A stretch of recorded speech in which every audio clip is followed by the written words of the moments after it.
2 weeks ago, we watched a murder. We watched Renee Good back her car away from a federal agent on a Minneapolis street. We heard her say, "I'm not mad, dude." We watched the agent fire 3 shots through a window, phone in hand, still filming, calling her, pardon me, a fucking bitch, and failed to render aid. And before the body was cold, the administration told us we didn't see what we saw, that she attacked them, that it was self-defense. She ran over the officer and injured the officer, that she was a terrorist. A 37-year-old mom in a Honda Pilot with stuffed animals bursting out of the glove compartment mingled with her blood. 2 weeks later, nothing has changed. 6 federal prosecutors resigned rather than participate in what came next, a Justice Department investigation into Renee Good's widow. Meanwhile, the Deputy Attorney General declared that there was no basis to investigate the officer who we watched kill her. The victim investigated, the killer cleared before anyone even looked. And still they parrot terrorist, self-defense, she ran over him, so on. This is what authoritarianism looks like in real time. And if you're young enough that this feels normal, I need you to understand the lie isn't the point. They don't need you to believe it. They need you to give up on knowing anything. If they can make you doubt a video you watched with your own eyes, you'll never trust yourself on what you can't see. The exhaustion you feel, that sense that everything is contested and nothing is knowable, that was built, is being built. Someone benefits when you check out. Hannah Arendt wrote that the goal of totalitarian propaganda isn't to convince you, it's to destroy the sense by which we take our bearings in the real world. Our guest today, Matthew Dowd, was the chief strategist for George W. Bush's 2004 campaign. He helped build the playbook. Then he walked away because something changed. Hi, and welcome everybody to Signal Fire. I am Lisa Senecal. I am here, as always, with John Ziegler, and we're very excited today to have Matthew Dowd joining us. Matthew's a strategist. He is a political polling interpretive guru and just a keen political observer. Matthew is also a really consistent voice, appealing to what Lincoln referred to as the better angels of our nature. And I'm really lucky to call him a friend. So thank you so much, Matthew, for being here today. Thank you, Lisa, and good to meet you, John. Yeah, thank you so much. Really great to have you here. So, Matthew, I have to start out talking like kind of what the hell is going on? Like, what is it about our politics today? Because we're obviously completely off the rails. You mastered the political playbook in the modern media age. You message discipline and micro-targeting and shaping perception, but like now it just feels like all bets are off. What is it that has led us here? Is this really as different as it feels? Yes, it is different. I mean, I have my own lifetime to judge it by, and I have the history that we all have read, and there's nothing comparable in my lifetime. And I actually can't find many things comparable in our country's history, which now will celebrate 250 years this year for the Declaration of Independence. It emphasizes, or it puts a exclamation point on how important good people are in our system. And no matter how smart our founders were in a structure they set up, they had some understanding that there was worst angels of our nature. But they also had set up a system that was somewhat contingent, or assumed that it would be a system where most of the people would be good people that had the right instincts and wanted to come together for the common good with a common set of facts. And we see how fragile our democracy is when that's not the case in our system. One of the things that I think people have not come to terms with, I think, is that throughout our history, there's been about a third of our country that every time we are moving to a place of progress, there's about a third of the country that doesn't want it in some way, out of fear, out of their own power structure, whatever it is. And that's existed ever since the beginning. About a third of the country was against throwing off the monarchy in establishing a new system of government. About a third of the country was for the Confederacy and what they did. About a third of the country was against women's rights. About a third of the country was against civil rights. About a third of the country was against same-sex couples having the same opportunities. And so we've always had this third that's existed, but the difference today, for many different reasons, but one of the big differences today is that third of the country has one party they're a repository in. And before it was divided, there were some that were Republicans and some that were Democrats, and they were divided and they couldn't hold the power structure. But they now are, most of that third today is in one political party, so they run that political party. And we haven't had that before. We've had regional political parties that went off the rails. We've had a lot of different things, but we basically had a check on it where I would say the people that were way off and didn't want America's progress were divided. And so the good people could put a damper on it. We don't have that today in a time of division and polarization, when you have one political party that's occupied by that, and a time when we have this fight between demographics and geography, where one political party owns geography and the other political party in many ways has the power of demography. That system where we're contingent on our states, which are divided by geography, the House, which is supposed to be divided by demography and by the population, but because of gerrymandering and all of that, we no longer have a House that's representative of the country as a whole, and a presidency that's really much more empowered by geography than it is empowered by population or demography. All of that has created a pool where we now don't have, in one political party, we don't have a check on the better angels, for encouraging the better angels. And there's a lot of reasons for this, and we could go on and on about this question for a while, but that to me are the main reasons why we are where we are today. And, Donald Trump is a symptom of the problem. Donald Trump is a causal problem unto himself in what he's doing, and especially this term, which all those people that warned, he wouldn't be worse than the first term, and we've discovered his decisions internationally and domestically, and just take out your conservative versus liberal sort of spectrum on this. He's not helping even the people that support him. That's what's the amazing thing about this. And I could go through, as we want to talk about, where people polling wise see him in this time. But that system, as we arrive there, Donald Trump was a natural outcome of where we are.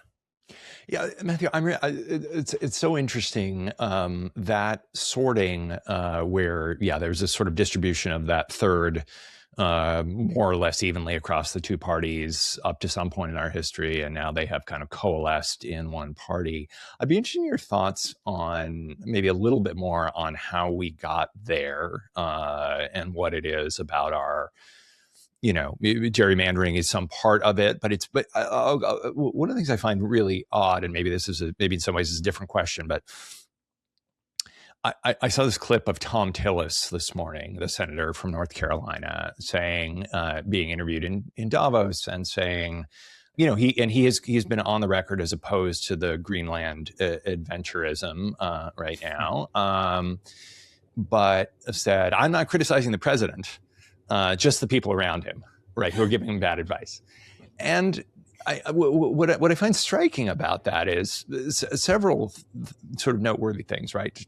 Tom Tillis knows exactly what time it is. Like he has no illusions about what is happening and the damage of this thing, and has shown the tiniest modicum of courage in saying something. So give him that amount of credit, I guess. But he's retiring. He's not going to be. He's never going to face a primary challenge again in North Carolina. What is it that keeps that even in the face of Donald Trump's increasing unpopularity, he's been underwater since just a couple months into his term. He's historically unpopular. What is it that keeps Republican politicians in lockstep there's kind of two questions there, but I'm really curious why there is no break on that hold that he has over the party, and why all of that, the party continues to coalesce around him. Well, I mean, this is probably, there's probably a sociological, many aspects of this that are sociological and political in this, but I mean, I think the rawest definition of it is a combination of fear and power, right? It's a combination of fear because for all of what Donald Trump's done, he still maintains about an 80% support among his party, right? They think it's better politically, it's better for them to stay with Donald Trump and take a chance in a general election. And then, as I say, for these statewide officials in places like Mississippi or Louisiana or Tennessee or Idaho or North Dakota or South Dakota, they really don't have fear right now of a general election, which is a huge problem. I mean, this is a big structural problem, I believe, in our Constitution, where we have, we have 6 senators from 3 states who have the same population as 60 senators from 30 states. And to me, that's a huge problem. It didn't used to be that way. It used to be 25 or 30 years ago, 80% of swing voters lived in 40 states, lived in 40 different states. And so when you had both a presidential election, but a Senate election, you had a large option where general electorates could turn out people that was separate from partisanship. And that for the Electoral College and for our Senate doesn't exist. So that's a political explanation. He still maintains this huge support among the Republican Party base. Donald Trump does. And then therefore there's fear in it. My guess is Tom Tillis, whatever his post-electoral office ambitions are, what he wants to do, his circle of people that he circulates with are still pro-Trumpers, right? Because that's who he was. He was a Republican. He grew up in that.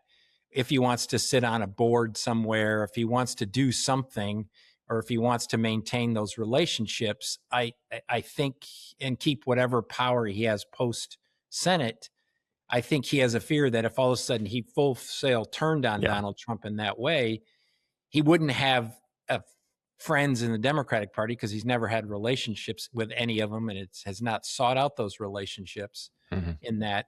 And the only place he has left as what he considers home, I guess, is the Republican Party, which is still overwhelmingly in support of Donald Trump. And so I don't know what motivates, Tom Tillis in this personally and in all of that and what's going on. But that's my only explanation of why people wouldn't, take on Donald Trump in a way.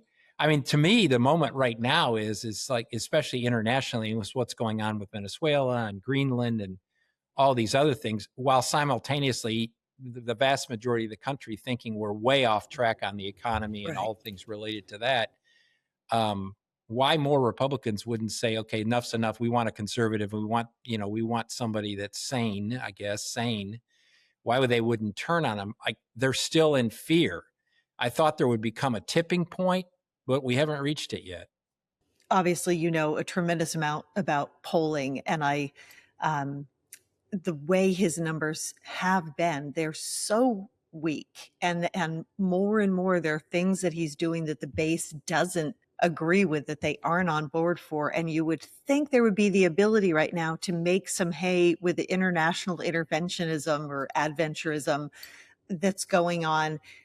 Do you see a way that without being terrified of the primary challenge, are there not some Republicans that can speak out and be safe regardless? I mean, there's still safe Republican districts, right? Where if the people Trump has generally tapped to come in and primary somebody, they haven't done particularly well, because a lot of them are just so crazy that the base, Herschel Walkers and you still can't get support for them.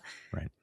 Are there not people who can still take even if they don't have to take a principled stand on everything, just like pick one thing, like Venezuela and Greenland, or Ukraine. We've so completely abandoned Ukraine, and I don't know, there are still members of the electorate who are Republicans who still believe in the things that Republicans said that they believed in pre-Trump.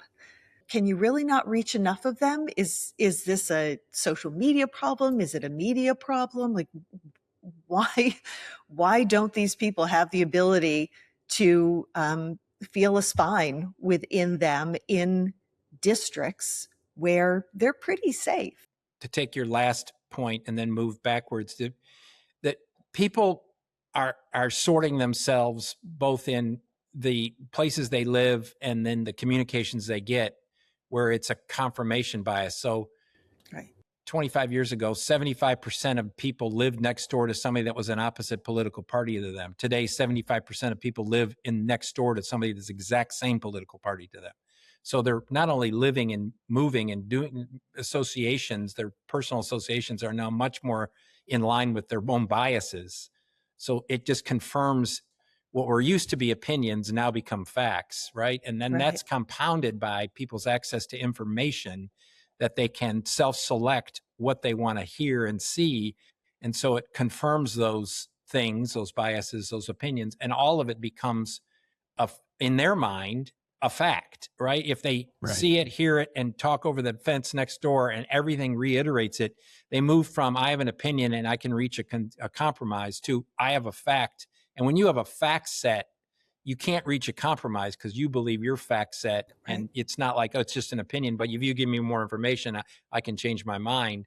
And so it's all of that. But I would say Donald Trump has had great success at owning the Republican Party because in most all the examples where he has failed, he's failed in a general election, not in a primary. So he gets somebody like Herschel Walker through the primary process, just like he's did in Arizona, just like he did in a lot of places. Mm-hmm. And in a purple state, Arizona, Georgia, Michigan, all those, Wisconsin, whatever, Pennsylvania, the opportunity for him to have his party, have his, what he wants,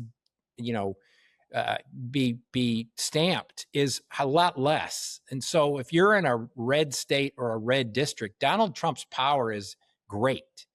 And so he can lay his hands on a primary opponent, and most of the time he wins. And once he wins, because it's a red state or a red jurisdiction, now some of that is changing and some of that it's adjusting over time, but because people are living next door to each other who believe the same as them and gathering information that reinforces their opinion, it's really hard, absent some great huge disruption. And maybe we're headed there. Maybe we're headed there in that way. I thought, COVID might be one of those things where everybody was impacted and it was a horrible thing and all of that. But as you both know, COVID became part of the political dynamic and people's information started being sorted by their belief. And one of the things that has fundamentally changed about people's decisions is it used to be people had an issue set. And so they said, I stand this way on these 5 important issues. And then they would say, I'm going to find a political party and a candidate that aligns with me on those. So I believe in free trade, or I believe in this, I believe in this, I believe in this. Okay, what party or what candidate aligns with me? That's not the case anymore, especially of the Republican Party. What they do now is they decide who value set, what person or party is aligned with, quote unquote, their value set, and their issues set shifts with where that person or party moves. And so trade is such an important point. Trade is a perfect example of this. It used to be the Republican Party was the party of free trade, and this is what we did, and this is important to our economy and all that. Donald Trump made a decision, and a bunch of people, if you'd asked them before that, do you believe this? They would have said, yeah, I'm for free trade, I'm for this. But as soon as Donald Trump and the Republican Party moved there, those people changed their mind. They completely adjusted, and that's true. They've done these polling things where they say Donald Trump or Barack Obama supports this, and it's exact same issue stand. And as soon as they say Donald Trump or Barack Obama, it signals to them in their mind, oh, I know which way I'm supposed to go on this. I'm going this way. Yeah. And it doesn't follow what they actually have thought about and believe, it follows the signal they get from that person or party. People's beliefs have proven to be much more malleable than we have thought. The media has proved to be surprisingly malleable.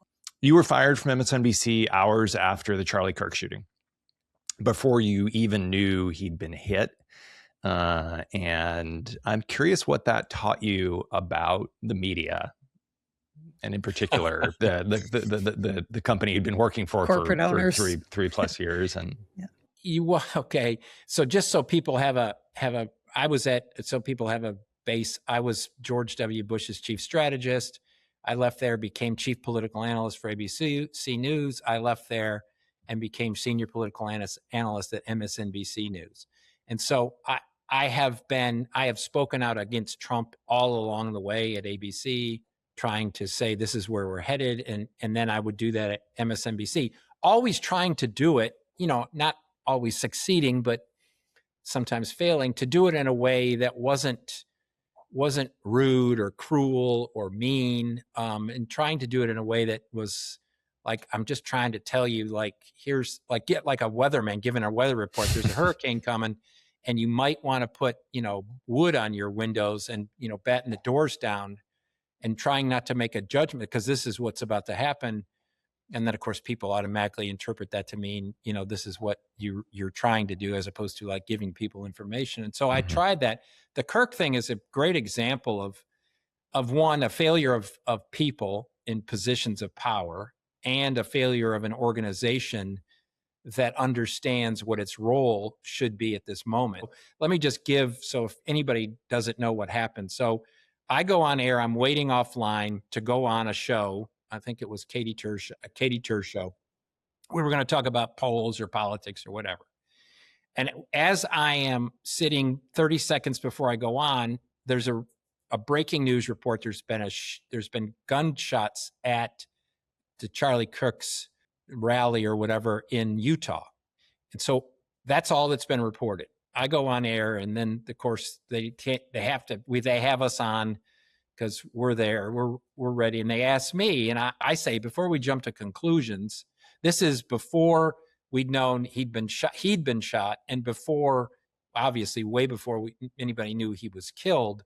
It was that gunshots were fired. And I said, naively, I guess, well, we just don't know. This could easily be somebody, because I said Charlie Kirk's been a huge proponent of the Second Amendment. This could easily be somebody shooting guns in the air, celebrating the fact that Charlie Kirk's here. Who knows? We don't know that. And then they asked me what does this say about our political environment? And I said, we're in a situation now, and we're in a political environment where hateful thoughts lead to hateful words, which lead to hateful actions. That's what I said. And that was it. That was the entirety. And then they go off. I'm done, because then they're reporting, and then the reporting happens. And nobody says anything to me. Nobody at MSNBC for an hour or so says a word like, oh, you shouldn't have said that. Oh, that thing. Nobody says a word.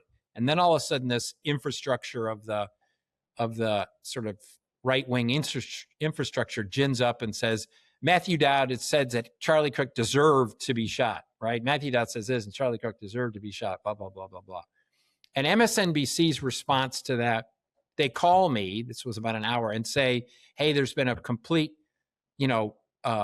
brush fire about your comments, on social media and blah, blah, blah. And I said, well, I don't know why. This is what I said. And the guys, and this person says, well, I don't know exactly, what you said. He wasn't paying attention. I'll go back and look. And then they go back and look, and they say, well, you may be right that it's been misinterpreted, but the president of the network, you need to do a formal apology, blah, blah, blah. You need to do a formal apology in this. So I do a tweet. I draft a tweet, and I'm saying, okay, and then they want to see it. They change it. MSNBC changes it from like, I have great love and prayers for Charlie Kirk and his family. And this is political violence. And I had often, rejected political violence and spoke out against it and all of that. But, this is their situation we're in. And I'm sorry if my words were misinterpreted or the timing was off in that. That's what I say. Then they send out she sends out a statement, the head of MSNBC, because they can't handle, I guess, the blowback, and the fact that they have, wealthy owners now who are trying to, get done whatever they want to get done that is contingent upon the FCC or whatever it is. She puts out a statement, says, completely condemning my remarks without letting me go back on air, without anything from me. And then an hour after that, they call me up and said, "You've been let go." Wow. And I said, "Well, you all know that but she doesn't call me. The president never calls me, never says anything, never this. One of her people calls me." And they say, "You guys know completely this has been totally misconstrued and misinterpreted." Yeah. We know that, but this decision's been made. Yeah. That's what happened. Wow. And to me, it's a signal of both weakness of leadership, a weakness of leadership to say, no, this is ridiculous. This is not who we are. And a weakness of a corporate structure that seems to have, something else that they're more attuned to as opposed to the truth or free press or ability of people to talk in this. And that's where we are. And I'll tell you, one of the reasons why I've ultimately left ABC, the day after Donald Trump was inaugurated in 2017, I was in a meeting with the senior executives and staff at ABC. And I said, don't you think it would be a good idea for our correspondents and anchors and producers to research how we should conduct a press in a potential totalitarian regime? Wow. I say that at a meeting. Like, don't you think it would be a good idea we could learn what other countries have faced and how they do this and what they do in an emerging totalitarian regime? They looked at me like I was from Mars. Like, what are you talking? I said, we can't do this in the same way where a Republican says this and a Democrat says this, and this is what we're going to do. And we're in a totally different time. And they were like, no, we're going to do it the same way, and this is what we're going to do. And I don't know what you're talking about. That to me was a sign. I mean, a lot of people talking about turning a aircraft carrier or a tanker or whatever, but the media and many good Republicans, I would say, and even people like Joe Biden and others in the Democratic Party have been very slow to turn to what they're actually facing. And I was critical of Joe Biden in the same way. Joe Biden kept talking about, like, well, I'm going to reach bipartisanship and I'm going to do this and I can have relationships with the Republicans and I can do all this and I can build, links to them and we can get this done and all of that. And it was as if you're like, what? That day is over. That day is gone. Yeah. And it took people, in many cases, years to figure out, oh, we're in a totally different time. And that's where we are. I can understand why, a creature of Washington that Joe Biden had certainly become over the very long length of his career. I get that you become an aircraft carrier that's slow to react. And he had a lot of, personal experiences with people who were on the other side of the aisle. And you did used to be able to do that. But the media is supposed to be skeptical. And it shouldn't be difficult. I don't understand the difficulty in pivoting, in not constantly looking at what the people in power are doing and how they're doing it and what the motivations behind it, and asking the hard questions. It's the career you chose. This is what you're supposed to be trained to do. You should be a student of history and a student of what is currently happening and be able to recognize the difference. And I understand that there are huge problems with corporate leadership now. But even before that seemed to be the main power that was driving decisions like what happened to you, which was insane. I mean, it is not helping the media corporations when they do things like this. I mean, they showed that it was so effective. So we have a lot of journalists and people that both were educated and in practice of covering politics, that were in a time of the idea that you write and report from, we have two different things we're going to report what each says, and therefore, once we report what each says, we're going to allow the viewers or readers to make their decision based upon that. Well, that works when you have two rational actors, right? Two Right. rational But you actors. can't there aren't two sides to a lie. Yeah. You And can't so when you have two elevate rational actors, both who you believe that they both support the constitutional democracy and limits on power and all of that. And this is my big criticism of what's going on at CBS News now. But the goal should be the truth. Like, what gets you to the truth? Right. And for years, the idea was that if you had balance of two different things, that balance of reporting two different things would get you to the truth. That's probably true with two rational actors. That's not the case anymore. They have forgotten, like they have been very reluctant, and some of them have caught up a bit, but now we still have these debates about, like, we have to report two sides. Well, no, you don't. You can report one side as being a rational actor and one side as not being a rational actor. And when you still think the focus of journalism should be balance, that's when you get off here. The focus of journalism should be the truth, or what is it going on in reality. And that's the part. And CBS had moved there, but because of what's going on and the decisions they're making, they're now moved back to this. We need to give equal reports on both sides and assume that there's good intentions or bad intentions on both sides, and basically treat them equally. That is so far afield from where we are in reality today. Yep.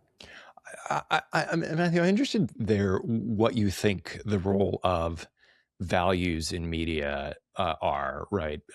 So one of the things that frustrates me a great deal, to show my hand, is that we have introduced so much of the language of what I'll call deviation, right? We talk about unprecedented, norm breaking. This is not normal, these kinds of things. And I think, who cares if it's normal, right? Like it's a very weird, it's a weird frame around issues. If you look at this, what's happening right now with Greenland and the threats, to talk about that as though it were not normal is to so undersell what is happening. What's wrong with it is not that it's not normal, it's that it's treachery. Yeah. It's that it's evil. It's that it's deceitful, right? And incredibly destructive. And incredibly destructive, right? And so its normality is neither here nor there. But it seems like we have no capacity to anchor journalism in any language of values, that it has to be, we're always looking for, like, what's two sides of the scale? They say it's black, then I guess we'll have to find white on this side, or if it's, whatever, up, down. Is there a world in which our major media actually is like forthright about, we stand for these things, right? We have certain values, whether that's democracy, whether that's, you can imagine the First Amendment. Sure, the Constitution, right? Yeah. I mean, this is a really good question in this, because this idea of attacking something because it's breaking norms and breaking traditions is so stupid. And the Democrats, the Democrats have fed this narrative, because they went after Trump about norm breaking and traditions, and this is not how we do this, and this is not the process, and this is, well, the problem with that is exactly as you say, is that you're actually not telling actually what's going on and what the level of destruction and how damaging it is, one. And two is, most of the country thinks the norms that they've operated under and the traditions they've operated under haven't worked, right? Yep. And so when you have one side breaking norms, and then the other side who has a narrative of, like, they should stop breaking norms, and then you have a country that says, why not? Because this hasn't worked. This whole idea of Washington, D.C. and everybody getting along and doing the things and all that have caused X, Y, and Z, have caused, the loss of the middle class or whatever, all those things are whatever. And I'm a believer that we need to break norms at time. We're a country in the 21st century. We're not a country that's still in 1820 or whatever, or even 1946. I mean, the alliances and all of the things that have been so successful and all of those things that have done. Well, it is time to look at all of that and say what works in the 21st century, and who are our friends and who are our allies, and what's work, and how do we make decisions and all of that. And so you're exactly right to say that shift has to happen, and it's happened in some places and at some times. But a big part of the problem in this has been the opposition who's adapted that language, as opposed to Donald Trump and the Republican Party is being cruel, is being destructive, is hurting you, is doing this. It's not about norm breakings, because people want change and people don't want norms that don't work. And I agree with that. Yeah. Yeah, we're a country of precedents and norm breaking. That is is how we have evolved from the 3/5 compromise. Like, though there are a lot of terrible norms. I get to vote now. That wasn't always the case in this country. So, the idea that and it is such value neutral. When someone does something that's unprecedented, somebody broke the 4-minute mile. Somebody like, that was unprecedented. Are we supposed to assume that, we're very upset that people ever were able to train to run faster? Like, no, you can't use these value neutral words. And especially in this last election, the way the Democrats played into feeding the language that Gen Z didn't want to hear. The idea that Gen Z was going to think we just have to get back to business as usual. If we could just return to the way things have always been, then things would be okay for the future. Yeah, it's so blind. Americans, as any human being, if things aren't going well in your life and your choice is between somebody that's breaking norms and traditions, and it's slightly crazy and it's doing stuff, and somebody that says, let's go back to the status quo, most Americans are going to pick the norm breaking. Most Americans are like, well, I know that doesn't work because we're in that, and I don't want to go back there to that. That's the problem. And, and I think Joe Biden got trapped in that. I think, like, okay, if we can just go back and do this. And then I think, he put, we don't have to go here, but he put, Kamala Harris at an incredible disadvantage. I mean, I thought Joe Biden should have announced, within a month of his presidency that he wasn't running again, and he was just a placeholder and was going to turn it over to the next generation of folks. That would have equipped whoever. Since he had promised that. Yeah. When he was running. Yes. Or he at least had intimated that in a way that was like what everybody believed when they were voting for him in that. And it left her at an incredible disadvantage because at that point in time, she couldn't separate herself from Joe Biden and all of the job approval numbers and all of the stuff that he had. And I think it would have given her, or somebody else could have emerged, early on as the nominee in that process. But I'm not saying there's equal fault today on the Republicans and Trump side and the Democrat side, but the Democrats have been failures at understanding this in a messaging moment and how to do that, as opposed to like, let's just go back to the way it was when everybody was treating each other, well and doing all those things. Wasn't that a great time? And then most Americans were like, no, it wasn't. Yeah. Maybe in DC at dinner parties it was nicer, but it wasn't so great for us. Yeah. Matthew, let's switch gears a little bit. One of the things I when I was on Twitter, and I'm off Twitter. I actually don't know if you're still on Twitter. Maybe no, I'm not. I'm off Twitter. Okay. Well, when you and I were both on Twitter, when you had I used to particularly appreciate your tweets because they had so much humanity and decency in a world of politics that I think has drained a great deal of that out of people over the last couple of decade at least. And so I'm interested, maybe, we talked a little about our politics. We talked a little about the media, and I'm curious to talk a little bit about us as human beings, right? It's possible that the media can frame an abstract event we can't see, tariffs, whatever, in ways that, maybe excessively both sides it or whatever. But then there are things we can see with our own eyes, right? And this Renee Good shooting in Minnesota couldn't be a better example of it. Very clear, brief, captured from many angles. I saw something, more than 75% of Americans have seen the video. Yeah. And yet there are people in my life, I suspect there may be people in yours, who look at that video and are able to justify it and to say, it was the officer was in fear of his life. And I don't think that is an objective viewing of what's happening. And yet people are able to reach those conclusions. So I'm curious, what is it about us in this moment that makes us so impervious to changing our beliefs, to getting beyond a partisan frame on reality? I would love to have a longer conversation about this. So, I mean, a longer conversation about all of this as us as human beings. And so, thank you for saying what you've said. I've tried to do that. I'm on Blue Sky now, and I could try to continue. And every day I try to focus on writers or authors or artists or whatever, without any political thing, but just basically, here's good words of good people, and that, maybe bring some peace or beauty in somebody's day. And so it allows them to sort of shift, because I think part of the problem we have, the success of the Republicans and Donald Trump, is somewhat contingent upon us, adapting this sort of cynical, pessimistic attitude, and then just sort of detach from it and say people are bad and blah, blah, blah, all of that. And I've come to this conclusion in the last month through a lot of reading of history, but also history and religion, politics, and all that. I think one of the greatest dangers today in the world is certainty, and that people.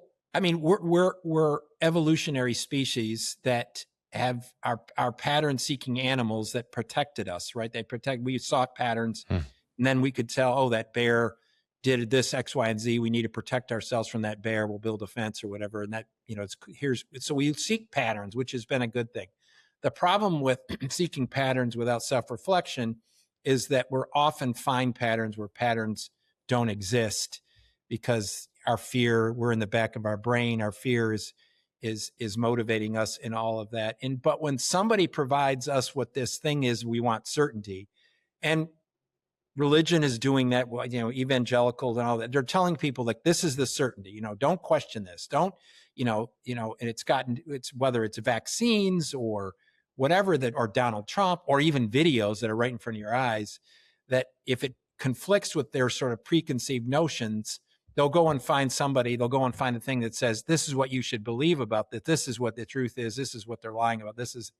And so to me, if more of us would operate in the sort of, I don't know, or unknown, or mystery, the idea of all of that, whatever we approach. I mean, I think this idea of adopting certainty hurts us in politics, hurts us in religious discussion, and hurts us in our personal relationships. I've gone all the way up, worked at the White House, elected a president, and all that. I believe that's important and a huge part of our thing.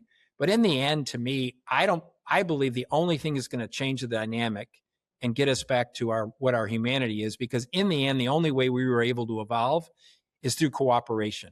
The fundamental difference of why we became Homo sapiens and why we succeeded when others didn't was because we cooperated with each other. And that's how we actually moved through history and became who we are today. And I think the only way to change that is through one-on-one or small conversations or small gatherings of people where you can express your own humanity. You can meet somebody in their own joys, their own sorrows. You can meet them there before you have a political conversation, before you have all of that. And that's the only way I think it can change, because it's very hard for somebody to hate me if they meet me and have a conversation with me about, the loss of a child that I had in my life, or divorce, or a great relationship, or my kids, or whatever, or a dog, or whatever it is. In that, I fully believe in the importance of politics. I fully believe in that. I fully believe in electing good people. I fully believe in all that. But in the end, this is a human crisis. This is a humanity crisis. And the only way that's cured, in my view, is ultimately human beings being human beings with others. And how do we, right now we have a leader who is, his instincts for manipulating exactly what you're describing are so good. I mean, I do not think that he is a brilliant man, but I think he is instinctually, as an animal, Trump knows how to play on people's fears, on that, wanting simple answers to really complex problems, which all authoritarians do so well. You find the group to make people afraid of, and to place all the woes of people's lives on the backs of that group of people, and you can control a population. So as we're trying to move beyond this, and we need to move beyond it as quickly as we possibly can, because the longer this goes on, the longer it then takes to emerge successfully on the other side, and hopefully return to a strong functioning democracy again, and working toward a more perfect union, because we've never been there. We've never fulfilled the promises of America to all the people in this country. Where do you see real opportunities for citizens, for communities, to be able to build these kind of environments that you're talking about, where the first thing we know about somebody, like social media has made it very difficult to not know way too much about people before you get to meet them and know them. Like, it's easier to build a bond with somebody when you don't already know the things that you disagree with them on. So do you see opportunities for this? I still firmly believe that love ultimately conquers hate and good beats evil. I ultimately believe that, and that truth will overcome lies.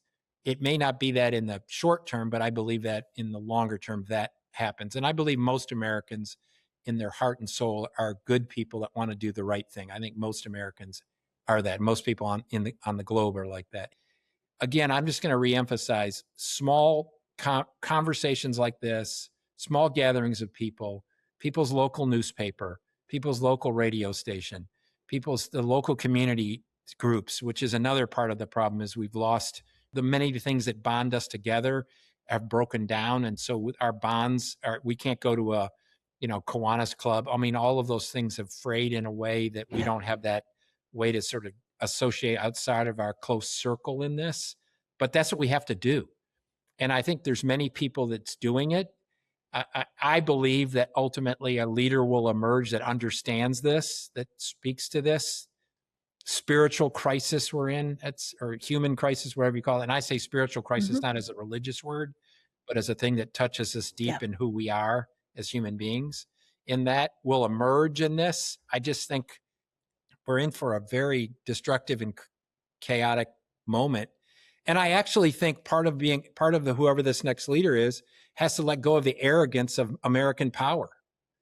I mean, part of this is, it's like, maybe we're not the best to be leaders of the free world. Letting go of this idea of, and I love America and I consider myself a patriot and all that, but I also know we've done a lot of bad things in our history and we continue to do them. But we have to let go of this arrogance. We have to let go of our own arrogance that, like, we have the right answers. I mean, when you go, you both of you talk to people, like, and you say, like, where do you think the United States ranks on these 10 things in the world?